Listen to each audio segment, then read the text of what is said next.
G, what's going on, man? Not much. How you doing? Good. Yeah. We're tired, but I'm good. Ready to get this done finally. You go to Keith's last night? Yeah, I was over there. Who else? What's up?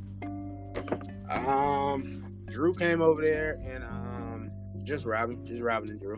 Oh, okay. Yeah. Yo. I avoided being the fifth wheel. You say what? And I said cool, so I avoided being the fifth wheel. No, I wouldn't even like that. You know, it was just chilling, just talking. Mm-hmm. Yeah. Yo. What's going on, Joe? Nothing much, man. KG, bro, what's up, man? What's up, man? Hey, man. Hey. KG, my man, my brother. All right, now. I can't say much because I don't know how much Tim can edit out. But goddamn, my brother. The Goodman brothers. That's right. Man, bro. Oh man, sound like y'all had a good Friday. Take it. Oh man, you know what?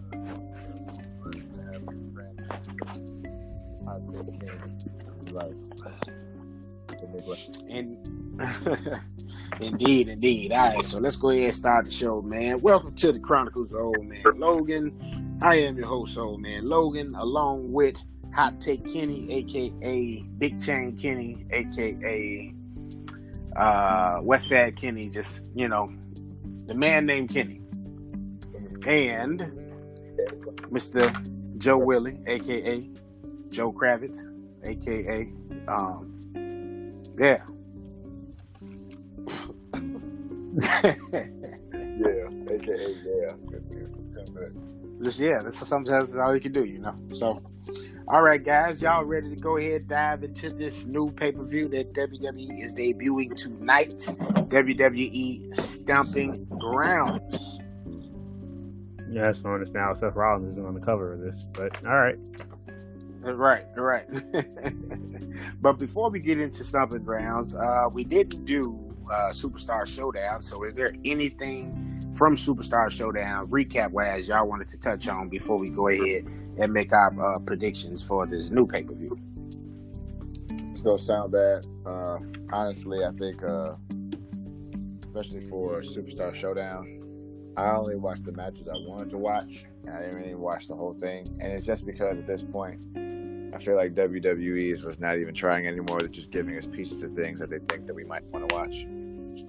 It sounds very sad, but I think that's honestly what they're doing. And at this point, I'm just like, I'm only going to watch what I want to watch. Like tonight, hopefully the matches that I want to watch and want to see are actually good, but I don't know if I'm going to be able to tune into the whole thing. Like, really, tune in to the whole thing. It's interesting. So what were some of the matches from Superstar Showdown you was actually looking forward to? Anything with AJ Styles, I'm always looking forward to. I think he's amazing. I think he can wrestle a 7-year-old that has no experience, and it would be an amazing match. It would be at least 4-star, 5-star match. Anything with I think I watched the Baron Corbin Seth Rollins match. Yeah, I just don't like Baron Corbin as a wrestler. You know what? I take that back. I don't like Baron Corbin, period. Like, in any capacity, period. Even when he was in NXT and he wouldn't talk. Like, that's my favorite Baron Corbin. When he wouldn't talk in NXT, that was my favorite version of Baron Corbin. That one right there. Like, that one, period. Just where, like, he didn't talk. He came in, he wrestled. He had the one cool move. At the end of the day, it's a cool finisher, and that was it. I was like, I like him. And then he started talking and challenging Samoa Joe. And it was stupid at that point. So... yeah, no. Interesting. What about you, KG? Like WWE used to throwing shit on the wall and sees if it sticks at this point. Yeah. That's what I feel like. I mean, Goldberg needed to retire. Last time I checked in any other sports capacity, once you're inducted to the Hall of Fame, that's it. You don't see Kobe coming back. Well, he's not eligible yet, but you don't see guys coming back in other sports. So WWE wants to market themselves as an actual sport. I don't need to see guys that are inducted in the Hall of Fame and women coming back to wrestle, especially when they've been past their prime for 15 plus years. Yeah.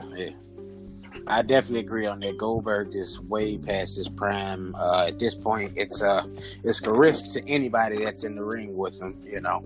And unfortunately, this guy is a consummate professional. He's backstage general, as they say. But I think it is time for the Undertaker to move away from wrestling as well.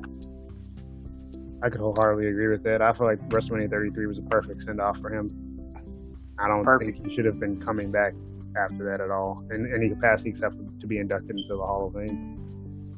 Yeah, the fact that he had to come back and wrestle for like Superstar Showdown, I get it. There's obligations that they have to oblige by just because they want to be able to put on a great show. But even the vibe of Superstar Showdown is like no one's really there to watch wrestling. Everyone's there to see who's who in that country. Like that's all that really was about. Like no one's really there to be like, I want to really watch The Undertaker and Goldberg. First off, Goldberg should have been retired a long time ago. Should be done. And I agree with Hot Take Kenny. Like WrestleMania 33, that was the end of it. Like that's the gist of it. Let's leave it there.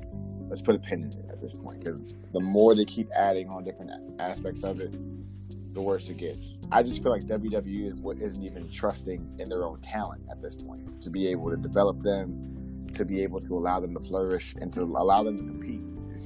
It's sad. It's just really sad because you didn't see the Attitude Era where they brought back Hulk Hogan because they didn't think they were going to have like a certain amount of tickets or anything. Like you never saw that. Like you didn't see them bring back like let's bring out the Ultimate Warrior or whatever. And you know when they buy their contract, we'll bring them back. And there's like no, it's stupid. It's dumb. I hate it. Yeah, so I guess we'll be seeing. You know, the one thing I will say about the Goldberg thing, I think that he was a special request from either the Prince or whoever who got this whole thing initiated as far as WWE going over there to do these events with them. And I think Goldberg was somebody he requested to be at that event. And that's really how we ended up with Goldberg and Undertaker. But even still, like I told you guys this when we were at work, you know, if they were going to try to put that match together, they should have had a third wheel in there, somebody who could have carried that match, somebody that, would have been able to make both of these guys look good, you know, was to the best of their ability. And, you know, it could have gotten over, I guess, much better than that finish that they had where they damn near broke each other's necks trying to do their finishers.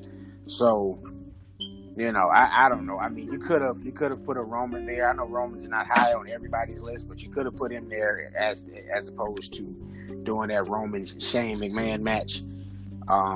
You know, hell, Rusev wasn't there. You could have put Rusev back in the mix. You know, he had that 10-second match with Undertaker at the last overseas event they did, the casket match. You know, just anybody would have been, you know, better than just trying to have these guys who are well past their prime carry on, not just have a match, but a main event match. You know what I'm saying? That you're closing your show out with. So I don't know who thought that was the grand idea to have those two by themselves out there, like it was just all good. But you know, it is what it is. But so hopefully, now that we got that out of the way, I was going to add one more thing to that. Just last perspective on that. There was also no heat behind that. It's just we're going to throw them in there. Like Undertaker and Goldberg have never had any interaction before, but a few years ago, right when they had that face off at the end of Raw, leading up to the Royal Rumble. It's just like I like seeing two legends potentially, but like give me two legends that are not. That should have retired basically 5 years ago, arguably. Yeah, and they didn't make an emphasis with this with Sting. Once they finally got Sting in the WWE ring, everybody was clamoring for that. Everybody just knew, okay, that's the WrestleMania match. We're finally going to see it happen, and we got Trips versus Sting, and Trips went over too. So, yeah, it was just crazy, man. You know, Triple H missed the whole invasion angle, so he has to go over every former WCW superstar when he has a chance. Right. So that point, I was like, was that a Trips call or was that a Vince call? Just because it's like, all right, Ted Turner hasn't been in the wrestling business for X amount of years now. So, like, why are we still trying to bury WCW and you own the shit? Well, I don't understand. I don't get it. And from a standpoint that I get, like, you didn't want to keep having Triple H be a jobber in a sense when WrestleMania rolls around, because he lost to Daniel Bryan at WrestleMania 30. Roman went over him at WrestleMania 32. Seth went over at WrestleMania 33. I want to say, did he have that? Taker went over 2 WrestleManias in a row, 27 and 28. So it's like, maybe that's why you give Triple H maybe a WrestleMania or 2 off, so that way if he does come back and lose, like, you could afford for him to have that loss, and maybe that's what their thought process was. But if you wanted Sting to go over and you didn't want to do Taker, you could have did Sting and Bray. I mean, they keep dropping Bray out anyway. Right. Gimmicks are kind of, you know, got that dynamic. But yeah, it's an interesting process going on with WWE right now, man. I hope they figure it out. You know, they have everybody going and looking at these alternatives. The other, you know, wrestling promotions aren't afraid to go and book at these bigger, you know what I'm saying, venues that normally, traditionally, WWE would be like the only, you know, wrestling, you know, business that could go and sell these places out. But now you got New Japan venturing back in here into the States doing, you know, special events here. You know, you got AEW that's taking off, and everybody's just clamoring to try to get over there. You know what I mean? And you know, ready to get him the crown already. So, you know, and then you got ROH, and you still have what's the other one I'm missing? You know, Impact is still around. You know, I've heard they've been having actually some good matches on Impact. I just can't find the time to watch Impact right now. Plus, nobody really has Pursuit or whatever that is. Whatever. Yeah. I caught something on YouTube with like, it was like I think it was like a intergender match where it was like Tessa Blanchard and like Chris Evans or somebody, or some Evans boy or whatever. That match was good. That match was really, really good. And Tessa Blanchard is a 4th generation superstar. Tully Blanchard is her dad, I believe. And that match was really good. Like, they're like, don't get it twisted. We're not like anti WWE or anything, but the product is just not where it needs to be. Especially if you've been the top dog for a while, you need to know how to stay up top. And I feel like once WCW was gone, it was like, all right, well, there's nothing else, so we can just do whatever we want at this point. You know what I mean? Right. And they haven't had any competition in a long time. So, you know, I think the competition is going to end up being good for them. You know, they just have to be willing to, you know, put egos aside and put the right people in place and just go ahead by executing. They got more than enough talent on their roster to compete and stay at the top if they just actually do some things differently than they have been doing in the past, because you've been able to. You've been the only game in town, basically. So now having this potential, you know what I'm saying, competitor, it's gonna, you know what I mean, it's gonna force them. It's starting to force them now, but we'll definitely see with Battleground the results of this. Not Battleground, Stomping Grounds. Same shit. Yeah. But let's go ahead and get into it, y'all. You know what I'm saying? Just wanted to do a quick recap of Superstar Showdown because we didn't get to touch on it when it came out. So without further ado, we are going to jump into the Cruiserweight Championship match that is taking place. That'll most likely be, you know, on the pre-show. Champion Tony Nese versus Drew Gulak and Akira Tozawa. Triple threat for the Cruiserweight Championship. Well, Akira Tozawa was a former champion. I remember they randomly took it off Neville when he was in the midst of his run as a king of the Cruiserweights, and they put it right back on Neville. That was a little awkward. The one with Titus Worldwide, I didn't understand that at all. Randomly took him out of Titus Worldwide. Gulak was actually kind of getting over when they had him with Enzo for that little cup of coffee. When he was doing his whole bullet point thing, or PowerPoint presentation, should I say. I'd like to see possibly him go over, just because it's like certain guys, it's like, how long are you going to keep them with 205 Live without doing anything with them, without pushing them? It's like, he seemed like he was in line for a push about a year ago, so that would be my best guess for him to go over. Tony Nese, I think they call him, his nickname is Premier Athlete. He had a solid match last pay-per-view against Rhea Daivari. Like, at first the crowd wasn't into it. There was a few boring chants. By the end of it, they kind of got the crowd into it. So I don't know. Sometimes they've been throwing the cruiserweights on the actual pay-per-view, because the last time they were, but like you said, probably will end up on the pre-show. I'm gonna put Gulak though. Okay. What about you, Joe Willie? Honestly, they're probably not going to take it out for Tony Nese. They really want to start pushing him. What I'm noticing is that the two former staples in like cruiserweight division, they kind of want to regress because I think someone slowly is like, yo, put some of these guys in a cruise match that they actually have a la Ali at one stage.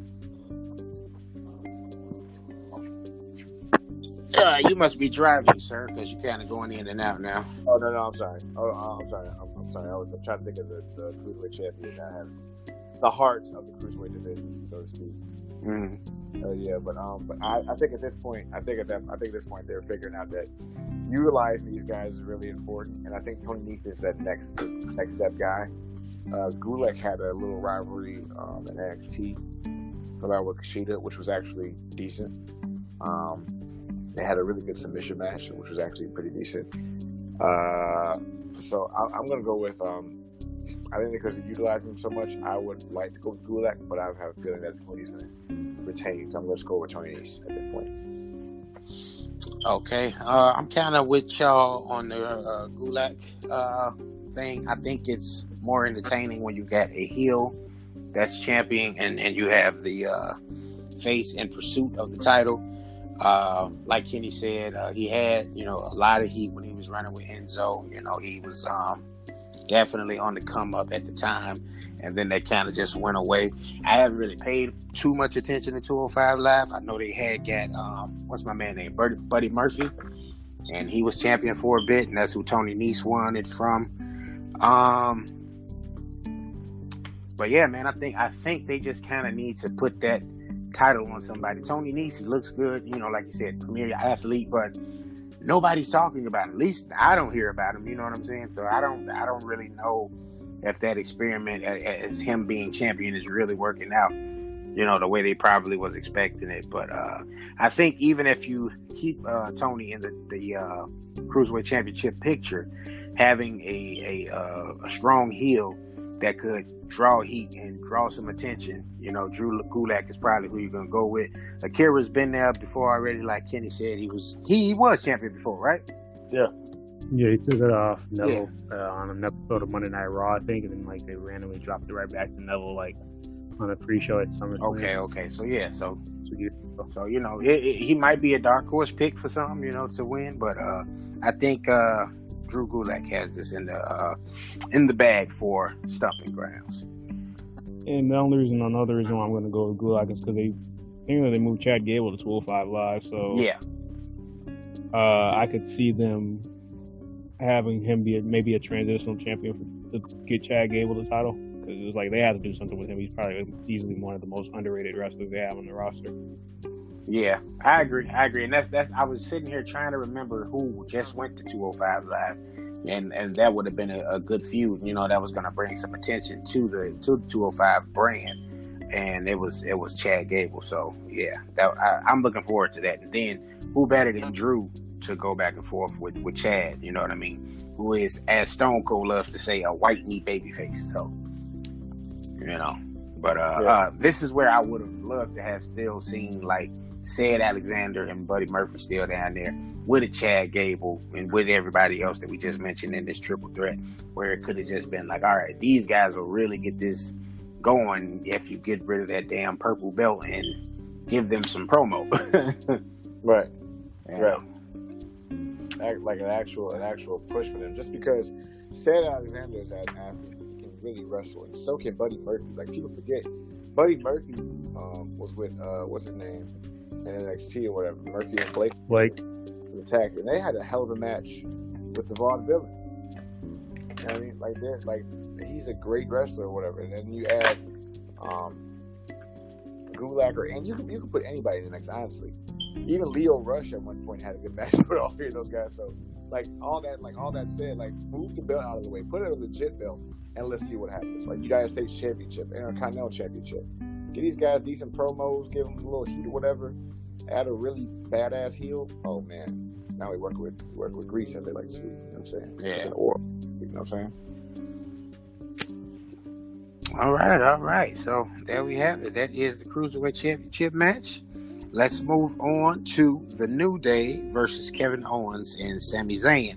The New Day being Big E and Xavier Woods, not Big Kofi, because Kofi has his WWE Championship match later on in the night.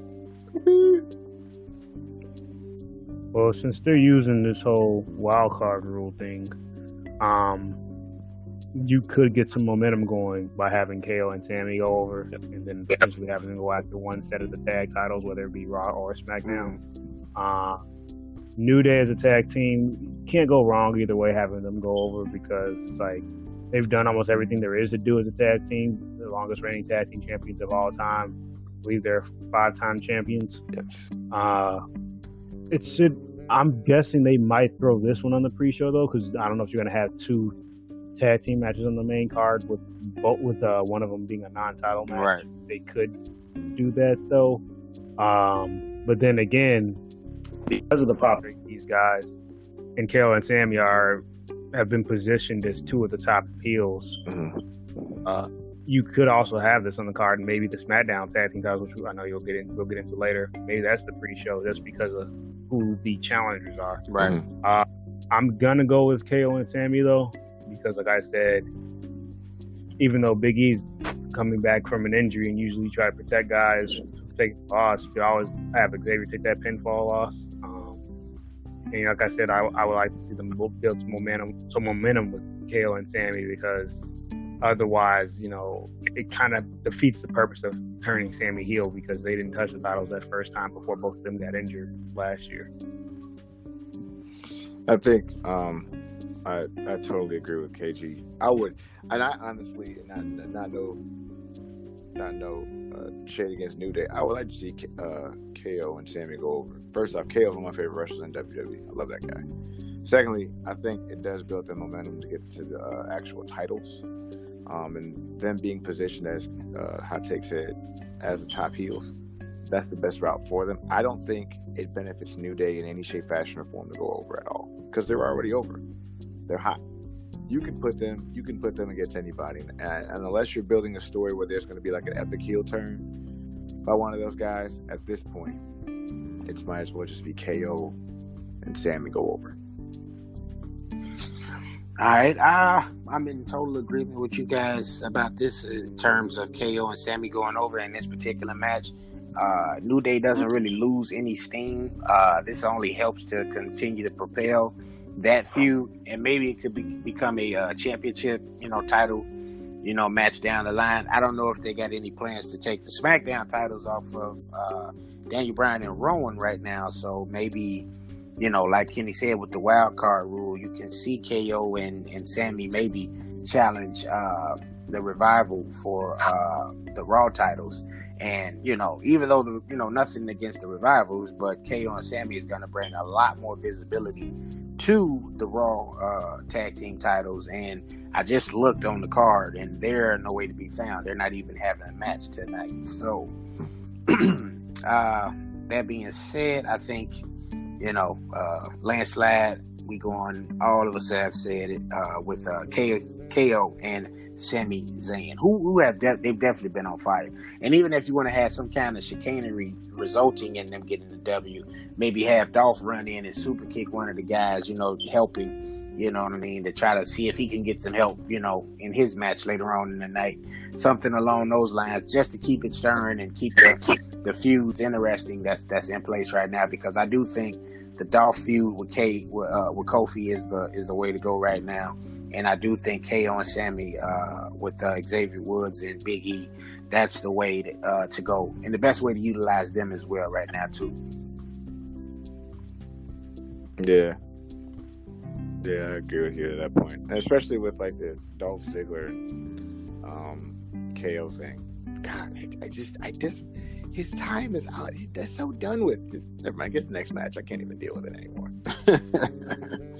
All right. KG, did you have anything else you want to add before I move on, or? Oh, and then to piggyback off that, what you said about them getting more issues with the Raw tag team titles. No offense to the Revival. I don't know if it's the writing or what, but I just don't find them interesting as characters. Great wrestlers, though. Yeah. I'll say that. But yeah. But when you got KO and Sammy, you got both. You got personality and you got wrestling. Right. Yeah. So, Yeah. Well, yeah, I agree with you.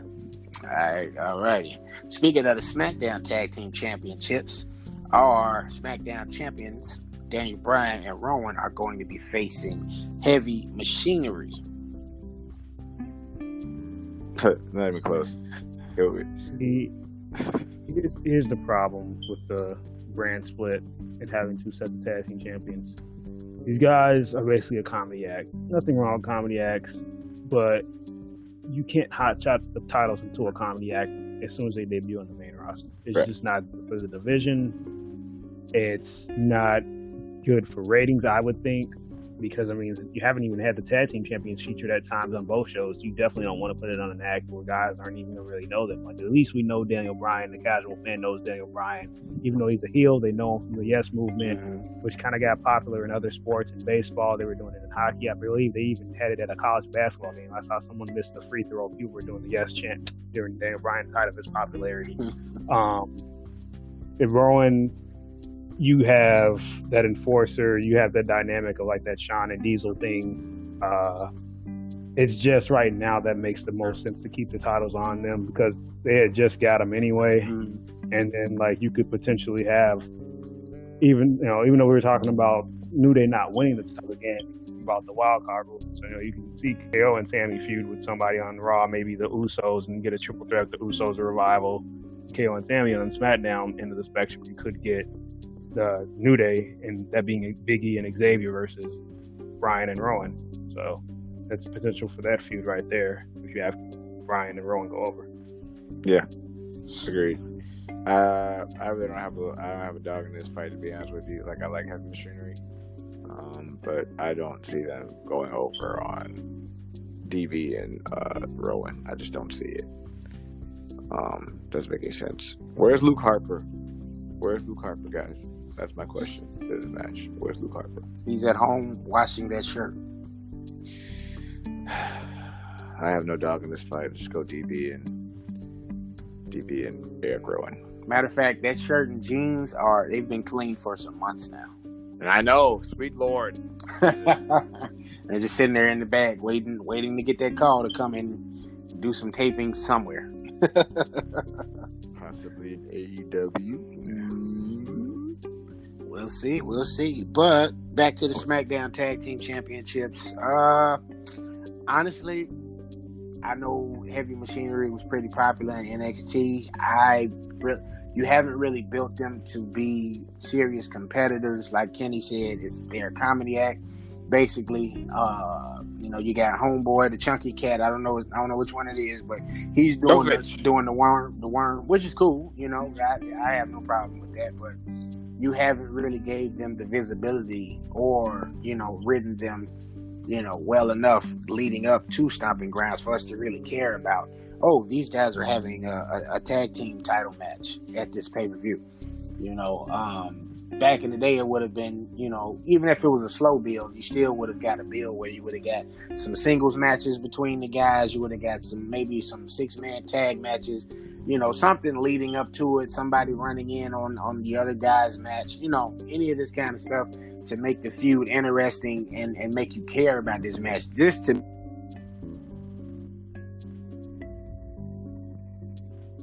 to me, you're only putting the SmackDown tag titles there so we can have Daniel Bryan on this card. That's how it feels to me. And rightfully so. You want to have one of your biggest stars present. He wasn't at the Superstar Showdown, so you want to have him present definitely on that follow-up pay-per-view to try to make sure you get as much attention as possible to it. But, as far as Heavy Machinery, it just doesn't do it for me. And like Kenny said, they just got these titles. I think they're going to sit on DB and Rowan's waist at least until SummerSlam. I don't necessarily see it going anywhere before then in terms of DB and Rowan. Yeah, agreed. All right. Moving on from that, we're going to get into some mid-card championships. United States Championship. Champion Samoa Joe versus Ricochet. match would have been better suited to happen on Monday Night Raw, only because for time constraints, I don't know if they're going to give them enough time to actually do anything. And if they get enough time, I mean, it's going to be a pretty good match. You see, it was kind of weird for them to take the title off Joe. I know they did that rushed finish because he had his nose busted open, where they had Mysterio win the title, even though it was a botched finish because Joe's shoulders weren't even down, so that whole thing got rushed. Personally, if you're not going to do anything with Joe, I would leave the title on him as far as catapulting him into that main event scene, because the next time he goes to the main event scene, I feel like he has to win a championship from a standpoint that he's getting up there in age, and you can't keep putting guys in those positions, period, age aside, where they go after the top championship and don't win it. Right. Ricochet on the other end does everything in the ring. It's a pleasure watching him, honestly. Probably the best high flyer they've had since Ray. I would say hands down. Since Ray was in his prime, should I say. And honestly, Ray's prime was really in WCW, but he still had some moments in WWE. I don't think you could go wrong either way, but you also don't necessarily need two babyface mid-card champions, because Finn has the title on SmackDown. So I'm going to go with Joe, let him keep it a little bit longer. I could see him eventually dropping it to Ricochet, just not tonight. All right, Joe Willie. I feel like WWE has done a bad job with Samoa Joe, and the reason I say that is just because I don't know if everybody remembers that Great Balls of Fire match where he like whooped Brock Lesnar's ass for a little bit and then lost. Like, that was actually pretty damn awesome. Like, that was actually, whoever came up with that idea was brilliant. That was a brilliant idea, whatever, to make Joe look like the badass that he is. And then since then, it's been like little small stuff, nothing major. If I was the WWE, I wouldn't take this title off of Samoa Joe, and I would legitimize it because of him. And I feel like he should have won one match against that AJ rivalry, and I feel like he was like shafted a little bit because AJ was kind of hot. But, you know, because I think they did it too soon. But I know they're not going to take the title off from now, and I agree with Hot Take. They should have given this guy, if they give these guys time, it's going to be a hell of a match. But if they don't give him any time, if they give him like a 10-minute match, it's going to be shit, and Joe's going to go over, and Ricochet will just be an afterthought. So that'll be it at that point. All right. I don't know, man. I kind of want, like, if Samoa Joe was to lose tonight, I think it would only be for them to propel him into the main event picture and give Seth another viable guy outside of, you know, who he's been facing right now. Like, you know, it's and truthfully, I think you get the chance to revisit Samoa Joe and Seth, you know, with that whole injury thing. It'll be entertaining. You know, these guys can have a great match together. You switch the titles basically in terms of Joe and Ricochet. Then Ricochet can have a ton of David versus Goliath-esque feuds with guys like Drew McIntyre, with guys like Bobby Lashley, with guys, hell, even with Braun Strowman, you know, who's just kind of lingering in the wind right now. But you know, I think if you know what I'm saying, do change the title, it'll be a quick. It's too fast to be doing it right now, because Samoa Joe has been given that title a little more credit and credence, you know, just by having a Samoa Joe carry it. Miz too, that's another guy, mid card. You give Seth another very strong competitor right now, which is something that has been lacking, and it's somebody that has great mic skills. And, you know, to go back to what Joe was saying about Brock and the Samoa Joe match at Great Balls, hey, we all know this by now. If Brock likes you, he's gonna make you look like $1 million. Brock obviously likes Seth, because he's been making Seth look like $1 million. You know, so you know, it's just a matter if he likes you or not. If he obviously doesn't like Braun, so Braun isn't around the title right now. But yeah, man, I think I'm gonna go against the grain on this one, and I'm gonna say Ricochet gets the W and becomes new U.S. champ tonight. Well, you see, though, with Joe, I'm not against him and Seth feud being revisited. been around the summer. The last 2 years they've been pushing Joe. He keeps coming up short. He went after the Universal Championship in the summer 2017, as you guys referenced, that Great Balls of Fire match against Brock. Yeah, short.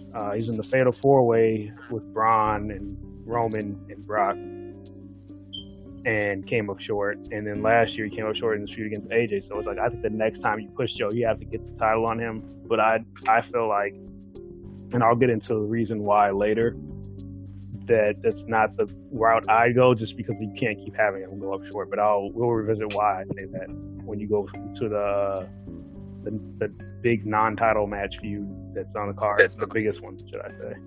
right. Yeah. Okay.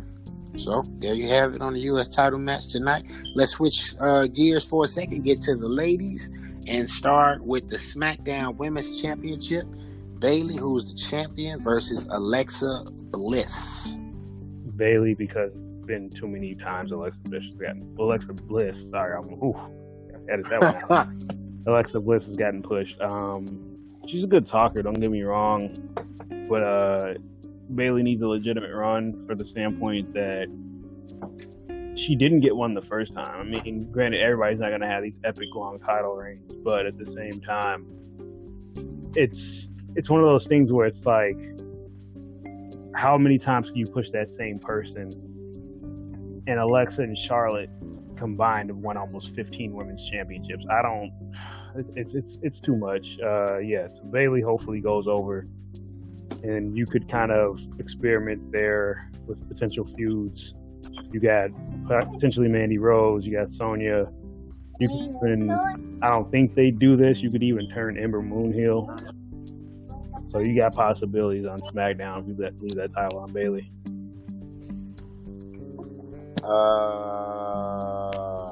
I am sick of Alexa Bliss going over on every single thing. It's the most annoying thing in the world.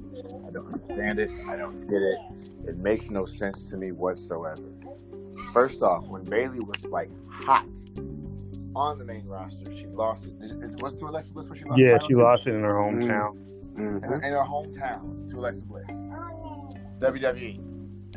Why? Like, why?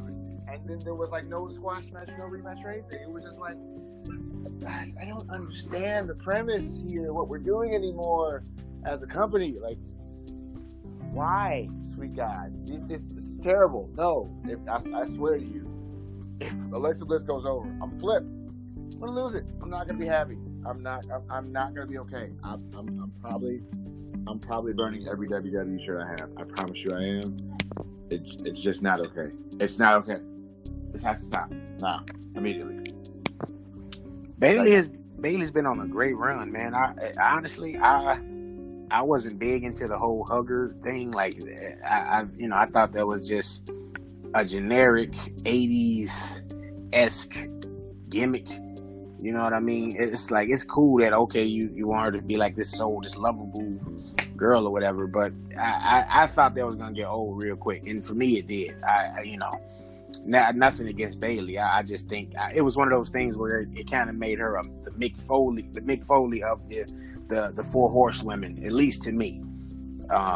Since she switched brands, she's gotten this bit of a reboot. She's shown some aggression. She's been able to, have good solid matches. She went over on Becky, and took Becky's belt and ended the whole Becky 2 belts reign.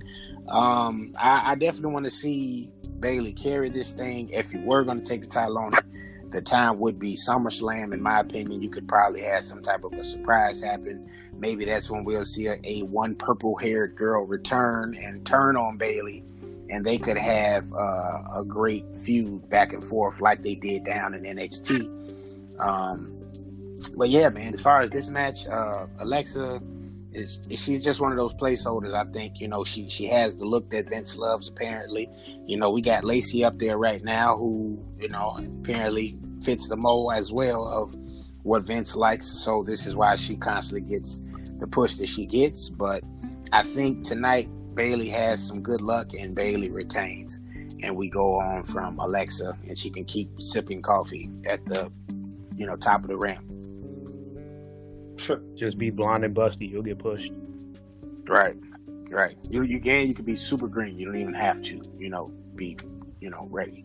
And it's even funnier. I don't know if, obviously this is a personal choice. She actually wasn't busty initially, and she got implants. So did Charlotte. Yeah, because I heard it was a rumor they didn't even like Charlotte's look when she was signed initially. Now she's blonde and implants, and she could always wrestle, I thought. Mm-hmm. So I was like, okay, so what's the problem? So it's like, are you still back to pushing this eye candy thing? Because it's not good for the division if you're pushing this whole weird evolution thing. And to me, KG, I think Vince was never 100% behind the idea of just promoting quote-unquote women's wrestlers if they didn't have the eye candy aspect to it. Like, think about back in the day, Lita and Trish Stratus, you know what I mean? They were great wrestlers. I still would give Lita the edge over the two of them in terms of wrestling ability, but they also fit that mold that Vince loves in terms of having that sex appeal too. Yeah. So, if like you said, before the implants, before dyeing the hair, they weren't too fond of Charlotte, until she did these things. And now, okay, it clicks in his head. Okay, not only can she wrestle, she has that look. I like, yeah. You know what I'm saying? So it's I think that's really how his mind works. I don't know Vince. I've never talked to him a day in my life, but it just seems like he has certain things he wants to push, and that's what he pushes. But I think Bayley has the advantage tonight, and we finally get away from Alexa grabbing the title at her leisure. I think it comes to a point where also with I go back to China when she was really over wrestling men, and when she won the title and there was no women to compete, and then having to watch her demolish men and women, and she was dark hair, she was tall, she was not the norm or whatever. Then Vince was like, well, I need to push somebody, so he really started pushing Alexa and really started pushing Lita. Had those those bra and panty matches that were terrible, yeah. I don't know. I've never met Vince personally either. I don't know the guy, but I don't get it. But it's okay. I'm not gonna get it. It's all right. Yeah. Alrighty. Moving on from the SmackDown Women's title, we're gonna move into the Raw Women's title picture now, with Becky Lynch, our champion, facing Lacey Evans. Oh, sweet mother Zeus. Where do I even start? Lacey should still be in NXT. I'll start with that. She's way too green. It'll go down. Her match against Charlotte on Raw is going to go down as one of the worst matches of the year. And that's saying something, because Charlotte is, outside of a heel Sasha, I would say Charlotte's the best women's wrestler in the WWE roster, should I say. She sandbagged Bayley on that Bayley to belly. She's just way too green. And Jim Ross even said it before, that it reminds him of when Vince wanted to call up Brock way too early. And he told him leave Brock down in OVW, basically. And he did, and it worked. So there's no reason that Lacey should be on the main roster right now. You got to capitalize on Becky's popularity. And you mentioned Sasha. Honestly, I keep it on Becky, and I'd send Sasha back to Raw, or leave her on Raw. That'd be my SummerSlam match.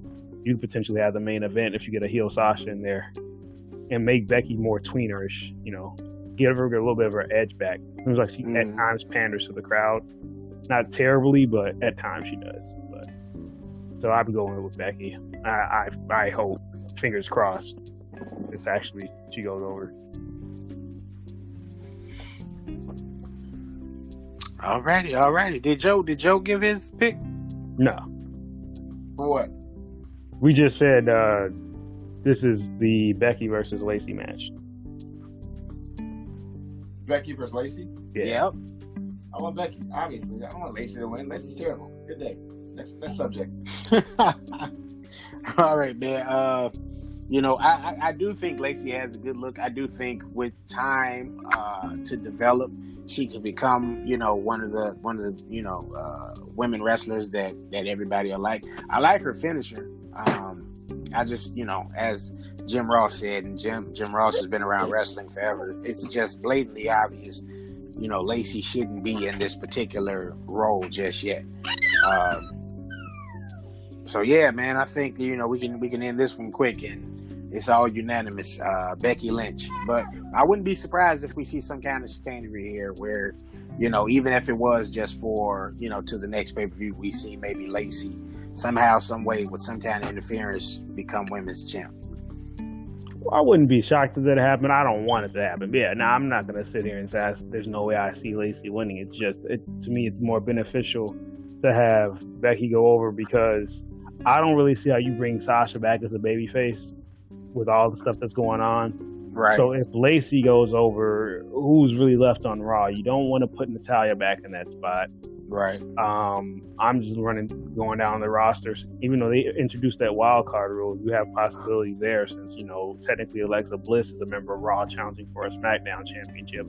So right. You could see maybe an Ember Moon come over and feud with Lacey. It's just it just wouldn't be good. And in the meantime, maybe a placeholder feud, maybe after the match, or maybe tomorrow night on Raw. Maybe you see the Riot Squad pop up back up on TV. Maybe you go into Ruby and Becky or something. Right. I agree. That would be kind. I would love to see Ruby and Becky, as opposed to Lacey and Becky right now. Yeah, because Ruby can talk too, so she just doesn't have a look that appeals. Right. Because of Vince having this mentality. There's no reason Ruby shouldn't either. She should either won the briefcase this year. Honestly, she's probably the most underrated women's wrestler they have. Yeah. I mean, she wasn't in the match, but I feel like she should have been, and maybe they should have put the briefcase on her this year. There's a triple threat match in NXT of Bianca Belair, Ruby Riott, and I believe what's the name from Saturday? Thank you. Oh, Nikki Cross. Nikki Cross. Well, because they've actually split the Riot Squad up, so I'll rephrase that. But with this whole wild card rule thing, they could still be a trio, because I believe Liv is on SmackDown. Yeah. Sarah's still on Raw. I believe Ruby didn't get moved either. But I like what they did because I think Liv is still green too, but I like what they did with that by putting her with experienced wrestlers in the Riot Squad. And I believe that would have been the route for Lacey if she was just going to be like Charlotte's understudy. That's the best way to go. Right. But I don't like how they're pushing her, just because she didn't even do anything in NXT. No, she had no match. That's what I'm saying. Yeah, she didn't even have a takeover match. Right. No, right. So I don't understand the point. That's all bitches do. I can just see it. I can see the conversation now. Like, we'll push Lacey Evans. No, Vince. It's a terrible idea. No. Hey, he's trying to get his second Charlotte before Charlotte goes off to Hollywood. He needs to make sure the first Charlotte is straight first before he gets second Charlotte. That's what he needs to do right now. Okay. Just like homeboy down in NXT that's going to be Roman 2.0. I can't think of his name right now. Are you talking about Punishment Martinez?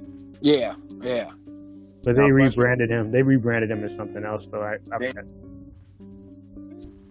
Damian Priest. That was a terrible name, by the way. Punishment Martinez, if you've never seen him wrestle, he's like a 6'7" luchador and a striker. So if him and Roman are going to go at it, and Roman goes over it, that's a problem, because he's actually really, really good in the ring. Promo wise, I'm not really sure. I haven't heard him do a promo as Punishment Martinez. I just know the ROH match that he had with, I believe it was with Dalton Castle, Cody Rhodes. Both of those matches, really good matches. So he's really good in the ring. So I'm not sure what they're going to do at this point. But he does look like Roman 2.0. Yeah, that's what I was saying. Looks wise, not ability wise, just looks wise. He favors Roman. So I just feel like certain people he's trying to have in place. Just to step away from wrestling for a second, like Roman has Hobbs and Shaw that's getting ready to come out, I believe, in August. And, that's going to pique Hollywood's interest. That's why John Cena right now is contemplating retiring, because his Hollywood schedule has him so busy. So, You know, all that you need to do really, you know, is get the attention of Hollywood. And once you do that, you're taking off from there. Just look what happened. Same thing with Batista. You know, once he went and did the little indie movie with Rob Van Dam, it was, you know, he hit the races from there. And Roman has that extra advantage by being in, you know, the guy of Hollywood right now in one of his movies, and that's Dwayne Johnson. So, you know, I just forecasting there. Like, I really don't see Roman being around for maybe another 5 years if that. Yeah, and it was like Aquaman, so obviously it's not going to last too long. So. Exactly. But he'll be craven by the third Spider-Man movie. There you go. Exactly. But speaking of the big guy, you know what I mean, the big dog, we have moved on to his match, Roman Reigns versus Drew McIntyre.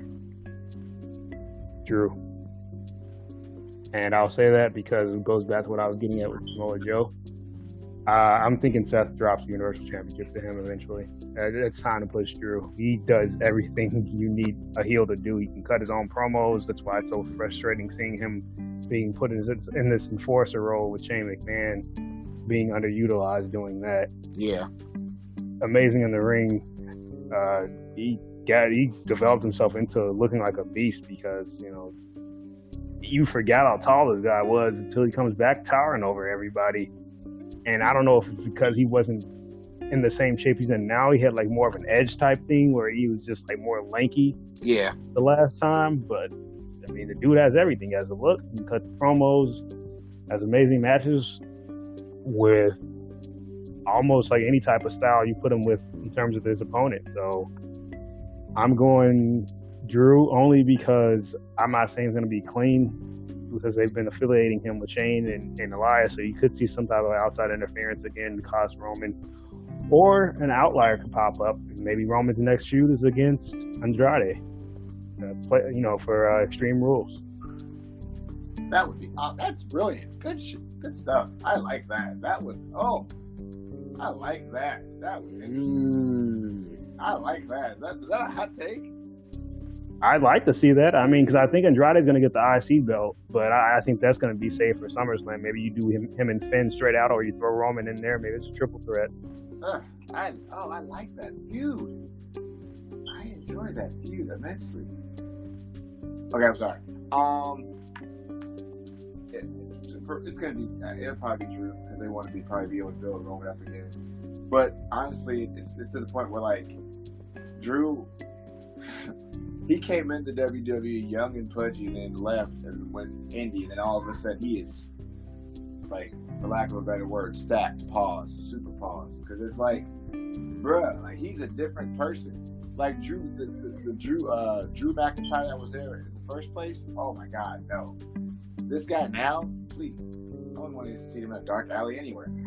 He's fucking scary. No, not at all. Bro, it's night and day the difference between this guy. He cuts great promos. I actually was excited about him having like a long feud with Strowman. I thought that was going to be the goal, and I was like, oh, I'm for that. Because he's a bad enough heel. Like, even when you kick Dean Ambrose's face to like a steel rail or some sort, like, that's, yeah, creative, smart, like that. Go with it. I like his moves. I like his promos, man. I like his old demeanor. He's not trying too hard. He's just being himself. I agree with Hot Take K, that is frustrating to see him in an enforcer role. However, I do think he thrives there, and I do think he's aware that he's just playing the role he's given until the time comes. But if he doesn't have the title by SummerSlam, I would be incredibly shocked. I'll be incredibly shocked. And to piggyback off that, you could kind of let him revisit the whole I broke the shield thing if you let him go over Roman going into a feud with Seth. And you say, look what I made your buddy Dean run off to another wrestling promotion. You don't even have to name who it is. Right. I kicked his head off. He ran to another wrestling promotion. Yeah. I kicked Roman in the head. Now he's too afraid to show up on Raw again. Right. Stuff like that. That's how you write that promo. Tell Seth he's next type thing. Right. And that writes itself, you know what I'm saying? And then not to piggyback off, if, like, because knowing WWE, they won't do it. But if it's an Andrade versus Roman thing, now you can bring back like all like Roman's power moves, and then Andrade can high fly a little bit more, and he can show us. Oh, those matches would be good. Oh, hot take, good stuff, man. Appreciate it. It's no secret here. Y'all know the big dog is my guy, but I also really like Drew McIntyre. Since he's came back, like before when he was there, he was the chosen one, quote unquote, and you know everybody was in love with him. I didn't really get it. You know, I saw the potential, but outside of that, like I didn't know why everybody was so just like high on the guy. You know what I mean? But you know, he left the company, he went and just, you know, transformed himself. You know, went out there, did some work for Impact, did some work out there. Wasn't he in Ireland and a promotion out there too? Yep, he was doing a couple all of So, you know, he did that. He was champion out there at the other promotions, and, you know, he came back. He was NXT champ, and, you know, the guy's been awesome. Like, he looks like what you want. He looks like the prototypical wrestling heavyweight champion. You know what I'm saying? He has all of the looks. He has the moves in the ring. He can talk, like the guy said. You know, there is no reason why Drew hasn't touched the Universal title or WWE title, for that matter, just yet. But it should be happening soon, and I think this is his rise.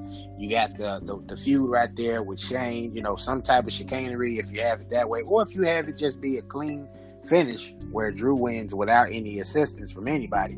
But you have the workings there to keep this feud kind of going, or at least this rivalry where, you know, Revival can come and pop in and maybe distract Roman. Shane could come. You might even see Elias pop up. Who knows? But I think it's the odds that, you know, Roman would have to overcome to get the W tonight. It should be too much, you know, without any allies, quote unquote. So I'm going to go with Big Drew McIntyre for the W tonight. I'll tell you how much they like Drew McIntyre that first run. Apparently, he had a match with Taker on SmackDown. And Taker came out first. That's a rumor. I don't know if that was true or not. Wow. But when's the last time you saw Taker come out first? Wow. That's crazy. So if that happened, then yeah, he truly was the chosen one. You know what I'm saying? If they made Taker come out first, that's crazy. All right. So we're down to our last two matches. You know, the main event matches. Universal title. Which one y'all want to get into first? Universal Championship or the WWE Championship? There's going to be a lot of negativity either way about the challengers, so I'll let one of you decide. Yeah, like either way, because I'm with him. Same thing for me. Like, I'm not really excited about either one of them, to be honest with you. Oh wow. All right, then I guess we'll go ahead and get into the WWE Championship match with our champion Kofi Kingston facing Dolph Ziggler in a steel match. Here's what I'm understanding. We just had a steel cage match at the last paper. Well, not the last pay-per-view, the one before. Money in the Bank last month. There was a steel match. Why are we having another steel cage match? Like, steel cage match is back. Like, it used to mean something. Now we're just throwing them on two pay-per-views in a row, or 2 out of 3 pay-per-views, whatever you want to call it. I'll say this: those guys have great chemistry, Dolph and Kofi. I just can't see Dolph going over because there's really nowhere to go from there. Even if he retains versus Kofi, all right, so who's his next feud? Do you get the IC title off Finn and put the WWE Championship on Finn? Because there's no way Dolph needs to be more than a transitional champion if he touches the championship. Right. I'd go Kofi, and you said, all right, here's another hot take, because you said, where's Luke Harper? Maybe Kofi goes over, maybe Luke Harper pops back up and attacks him after the match. I don't know. You got possibilities, more possibilities if Kofi retains. You got Orton, who I feel like owes Kofi one. Like from 10 years ago, he definitely owes Kofi. Right. You just got more possibilities. You got, even though I don't want to see him touch the championship, maybe you'll propel Elias into the title picture. And unfortunately, I think Kofi's next opponent might be the best in the world. Yeah, and I say that with super sarcasm in my voice. as far as his actual title. But yeah, I think Shane's gonna get a WWE Championship match. What? Yeah, the way they're pushing him. I'm not saying he's gonna win it, but he went over Roman. Yeah. Damn it. Like, think about that. I wouldn't be surprised if he won it. Yeah. Right. Well, I don't think he'll win it though, only because I think Brock's gonna cash in on the WWE champion, so they could have Brock be the face of SmackDown going into the move in October. I'm not saying I like that, but with that UFC tie-in, Fox is gonna definitely want that championship on Brock, at least to start the initial run on Friday nights as well, which is a death blow basically for TV shows being on Fridays usually. So they're definitely gonna want the biggest name possible being the face of that brand. Yeah. I mean, honestly, there is no winning with any with any of those matches, and the reason why I say that just because you know who you want to go over, you know who you want to win both those matches, you know how you want those matches to go, and the fact that those are the main event matches it's stupid, bro. It's dumb. Part of the reason why they're not even close to selling out that arena and they're having to tarp off sections. Exactly, because you're not using your big draw. You're not using the match that people want to see. Kofi versus AJ, interesting match. Might not ever happen just because we haven't thought it through how the process to put that together. It's just certain things like Kofi and Orton, like Hot Take just said. That would be a legitimate match. Matter of fact, Orton had one of the best matches at Super Showdown with Triple H. That's just one of his best matches. It was really good. It was really good, and he actually carried the match. To be honest with you, he carried the match. Plus, you can actually take Orton seriously. Like, why am I supposed to take Dolph Ziggler seriously right now? Exactly. I cannot take Dolph seriously. I see Dolph as someone who was once at the top, the very top, and you didn't utilize him. Now he's like, doesn't matter. It's not important. I don't care what he does. You know what I mean? Like, it's not going to matter. Like, he hasn't. Number one, he's lost a step. He's lost slightly a step. It's a small step, but he's lost a step. Two, he's not motivated to be champion anymore. He's just doing it now for the money at this point. That's obvious. And three, you don't want to see him anymore. What's the point? What? No one is like clamoring for Dolph Ziggler anymore like we used to. We used to clamor for shorts, pause. Dolph Ziggler with the grind, pause. And the loud shorts, pause. I don't even know if that is a pause. I'm pausing anyway.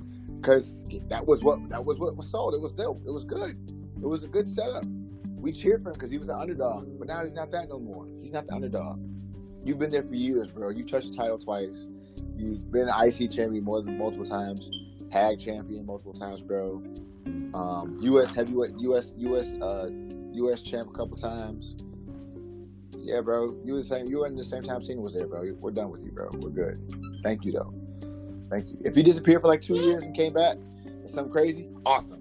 But like, he's been there. Like, he's literally been there all the time. No, bro. No. Kofi, in 10 seconds, please. Get the match over with. I want to watch. Oh, wow. Well, I don't know if I'll say 10 seconds. Sheesh, that's pretty harsh. No, they'll have one of the longest matches on the card, only because they're in a steel cage, and that last steel cage match with Miz and Shane they just had, it wasn't bad. It's just, if you're going to do a world championship match in a steel cage, it has to be like one of the longest matches on the card. Right. Bunch of false finishes and all that. Yeah, I'd still be shocked if Dolph went over, though, with that being said. I don't know, man. I don't think Kofi's losing his title until SummerSlam. I know I've said SummerSlam a couple of times here,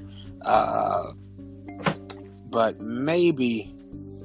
I disagree as far as it being boring, though. I think we do want to see more of Dolph. We want to see more of this Dolph in particular, where he actually, is relevant. You know what I mean? They've made him irrelevant. Like, Kenny said it a couple of times before. You go back to that Survivor Series where he was the last man standing. Like, Dolph was over. Like, you know what I mean? It's just kind of like, it seems like when people get themselves over, in WWE and it's not planned, that's when it's an issue for some reason. And they do their due diligence to bury these guys after that. And that's the part that's atrocious. But Cesaro. the list goes on. You know, Rusev did it. You know, and Damien it's just Sandow. Damien Sandow. That And it's News like, I Barrett. would think you want that organic, you know what I'm saying, thing where the reaction where the crowd is getting behind somebody organically, and it's not nothing you have to force feed. But in terms of this WWE Championship match, man, I think Kofi retains. I don't think we see Kofi lose his title until SummerSlam. You put it on the biggest stage, that'll have given him some time, you know what I mean, to have held the title.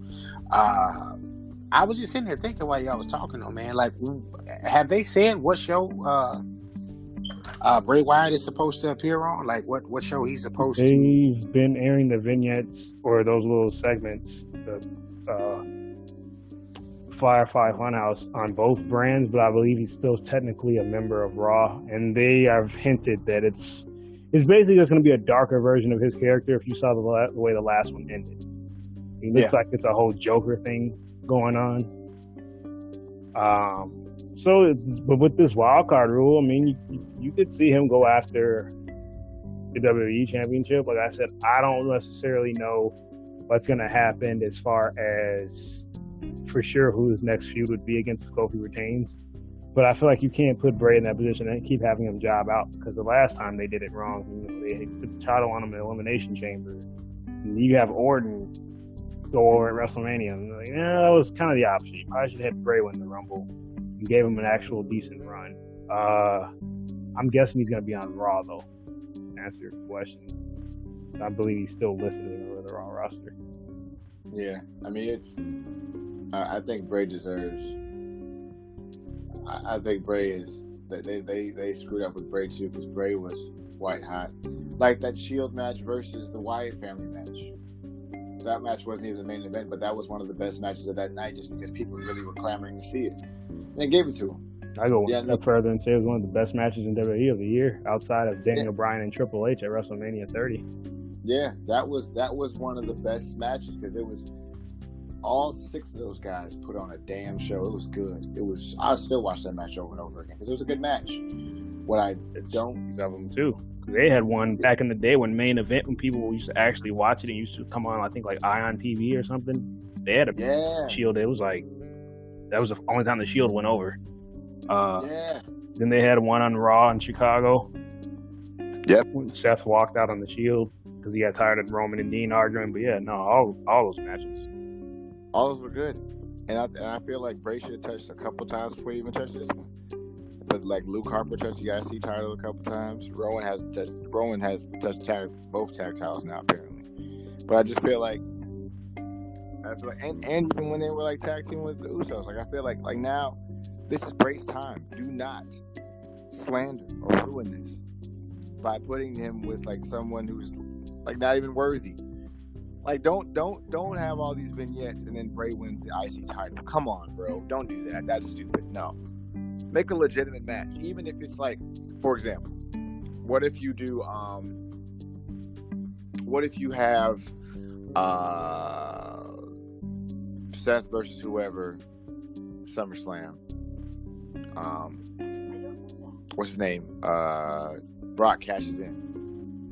And then all of a sudden Bray has a vignette at the end or whatever, and now you've built a match for Survivor Series, TLC, or WrestleMania. That's the road to WrestleMania at that point. Yeah, cool. I'm with that. Because that match is actually something scary. Now you put Brock in the dopest realm or whatever. Kind of with the Undertaker realm, but now with the guy who's living more extreme. You know what I mean? So either one. It's just do something well with Bray is all I'm asking. And let him actually hold the title for a while. Because it might end up actually being beneficial.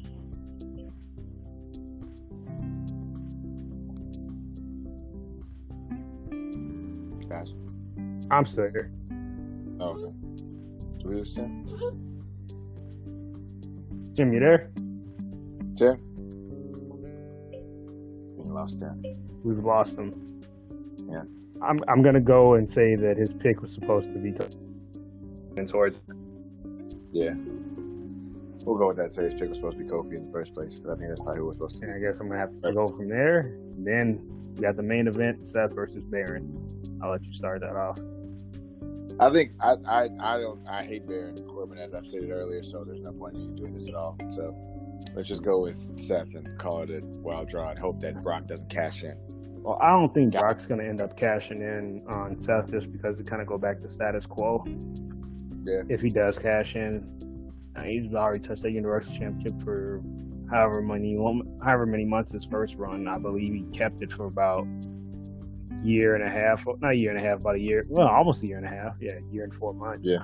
And then right after that, he got it back for another 5 months, like that crown jewel. Yeah, I'm going to go with Seth. You have potential feuds for him outside of that. You could propel Bobby Lashley in that position for a placeholder until SummerSlam. You could even see a wild card, not even a wild card rule, just a wild card thrown that way. You could maybe finally push Cesaro. I'd love that. Him Extreme Rules and Seth. Yeah, I would, because it would be awesome if it was like one of those things where you had Seth versus Joe, Seth versus even Drew or Seth. Even if you made like a potential like reunion where it's like Seth versus Roman, the Revenge. Like, you got a lot of potential things for Seth because it would all work out, but it's just gonna depend on what they decide to do with him, how they want to go about doing it. So I really want this match to be over with him and Baron. And I really want Brock to no longer have the briefcase because it's giving me anxiety watching him with the briefcase. Losing the cashing on. I feel like it can't be Seth. Like I said, I just can't see him going out to the Universal Championship again. It would kind of defeat the purpose of putting that briefcase on him. I seriously believe it's to have that UFC tie-in on Fox. Yeah. I'm not saying that I'd like that because I don't want to see Kofi have to do that, but at the same time, I think that's the route they're headed towards. Yeah, because has the Cormier and him been confirmed yet? I heard Cormier wanted to. Well, Brock's done with UFC. I think he officially a while back announced it, like he's done for real now. Because I think Cormier already has a fight scheduled somewhere else. They were rumors that Cormier they were wanting him to be a commentator for SmackDown when they move it to Fox. So if you do get that, it'll probably be in WWE. Maybe you market that. Yeah. Maybe for a WrestleMania or something. Yeah. Something like along those lines, but it depends on what you do. And I think, honestly, like with Seth having these potential opponents, like if you move up other people from NXT roster or whatever, and that becomes a thing, like for Survivor Series, like what if it's like SmackDown, Raw, NXT? You know what I mean? Like what if it's one of those type things where you get like triple threat matches with like the NXT champion and all types of other stuff. You know what I'm saying? Like that would be pretty cool. You know what I mean? But that would just be something to see. Absolutely. So yeah. Well, I'm gonna make Tim's pick for him. I'm gonna say he would say Seth as well. I think he said at one point he kind of liked Baron Corbin, but I just think, and this is me talking, he almost has that heat where it's just like, not even we think you're a good heel heat. He has this like go away heat, or we don't think you need to be in this position heat. That's why I think when people will get the Corbin. Yeah, like even with Baron Corbin, I feel like it's one of those things where, depending on how you go about doing it, or depending on how you actually do it, like you either like him or you dislike him strongly. And like if you dislike him strongly, it's like how you dislike him. You know what I mean? So yeah, it just depends. Absolutely. Well, guys, that's it. That's our Stomping Grounds prediction. We don't know what happened to Tim. Hopefully he'll be able to edit this out if there's a long pause after this, after me and Joe sign off, because it still says signed on. Joe, Kenny, and Tim, there's our Stomping Grounds preview. Peace out. Have a great Sunday. Enjoy yourself, guys. Good day.